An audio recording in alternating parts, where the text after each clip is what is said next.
Charger ഉണ്ടല്ലോ, ഫോണിൻ്റെയൊക്കെ charger, അത് നമ്മൾ ഇപ്പം ഒരു വീട്ടിൽ തന്നെ 3-4 ഫോണൊക്കെ കാണുമല്ലേ. അപ്പോൾ അതിൻ്റെയൊക്കെ ചാർജർ നമ്മൾ എവിടെയെങ്കിലും പോകണമെങ്കിൽ തന്നെ എല്ലാം കൂടെ ഒന്ന് മിക്സായി പോകും. അപ്പോൾ ഇതേപോലെ ഓരോന്നായിട്ട് മടക്കിയിട്ട് ഒരു കവറിനകത്തോട്ട്, ഓരോ കവറിനകത്തോട്ട് നമുക്ക് ഓരോ ചാർജറിൻ്റെ ആ ഒരു വയറുകൾ അതിനകത്തോട്ട് കയറ്റി വിടാം കേട്ടോ.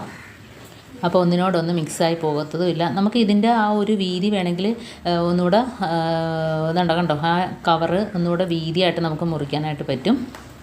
ആ പേസ്റ്റിൻ്റെ കവർ കണ്ടോ, അതല്ലെങ്കിൽ വീതി കുറച്ച് വേണമെങ്കിലും മുറിച്ചെടുക്കാനായിട്ട് പറ്റും. അപ്പോൾ ഇതേപോലെ ഒതുങ്ങിയിരിക്കും, ബാഗിലൊക്കെ എവിടെയെങ്കിലും കൊണ്ടുപോകണമെങ്കിൽ ഒതുങ്ങിയിരിക്കും. അപ്പം എവിടെയെങ്കിലും നമുക്ക് ഒതുക്കി വെക്കുകയും ചെയ്യാം. നമുക്ക് ചാർജ് കയറ്റിയതിന് ശേഷം അപ്പോൾ ഇതേപോലെ ഈ വയർ നമുക്ക് ഇതേപോലെ ചുറ്റിയതിന് ശേഷം ആ ഒരു സൈഡ് ഭാഗം നമുക്ക് ഇതിനകത്തോട്ട് കയറ്റി കൊടുക്കാം കേട്ടോ. അടുത്ത ടിപ്പെന്ന് പറഞ്ഞാൽ നമ്മുടെ കയ്യിൽ നിന്ന് എണ്ണ വീഴുമല്ലോ, നമ്മുടെ ടൈലിനകത്തൊക്കെ എണ്ണ വീഴുമ്പോഴത്തേനും എന്താ ഇതേപോലെ പൊരിച്ച എണ്ണയോ ഇങ്ങനെ നമ്മൾ കുപ്പിയിലോട്ട് നമ്മൾ ഒഴിക്കുമ്പോഴൊക്കെ വീഴുമ്പോഴത്തേനും അത് ഒട്ടും അവിടെ എണ്ണമയമൊന്നും ഇല്ലാത്ത രീതിയിൽ നമുക്ക് തുടച്ചെടുക്കാനായിട്ട് പറ്റും. അപ്പോൾ അത് നമുക്ക് അതിനായിട്ട് ഗോതമ്പ് പൊടിയാണ് ആയിട്ട് കൊടുക്കുന്നത്. ഒരു സ്വല്പം മാത്രം മതി കേട്ടോ. അതിനകത്തൊന്ന് തൂക്കിക്കൊടുത്തതിന് ശേഷം നമ്മൾ ഒരു ടിഷ്യൂ പേപ്പർ വെച്ചോ കോട്ടൺ തുണി വെച്ചോ ഒന്ന് ജസ്റ്റ് ഇങ്ങനെ ഒന്ന് തുടച്ചെടുക്കുമ്പോൾ തന്നെ അത് ഫുള്ളായിട്ട് ക്ലീനായിട്ട് കിട്ടും കേട്ടോ.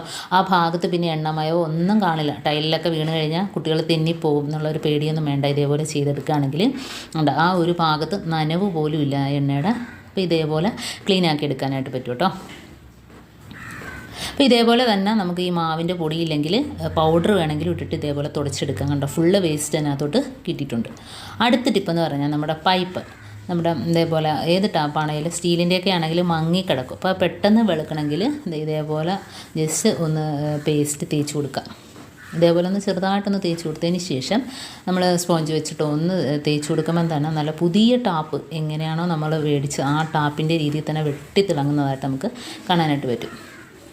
അപ്പോൾ പേസ്റ്റ് അത്ര നല്ലൊരു ക്ലീനിങ്ങിന് പറ്റിയ സാധനം തന്നെയാണ് കണ്ടോ. അപ്പോൾ വൈറ്റ് ടൂത്ത് പേസ്റ്റാണ് ഏറ്റവും നല്ലത് കേട്ടോ. അപ്പോൾ ക്ലീനിങ്ങിന് നമ്മൾ വൈറ്റ് ടൂത്ത് പേസ്റ്റ് എടുക്കുന്നതാണ് ഏറ്റവും നല്ലത്. കണ്ടോ, നല്ല രീതിയിൽ വെട്ടിത്തിളങ്ങി പുതിയതുപോലെ ഇരിക്കുന്നതായിട്ട് നമുക്ക് കാണാനായിട്ട് പറ്റും അല്ലേ.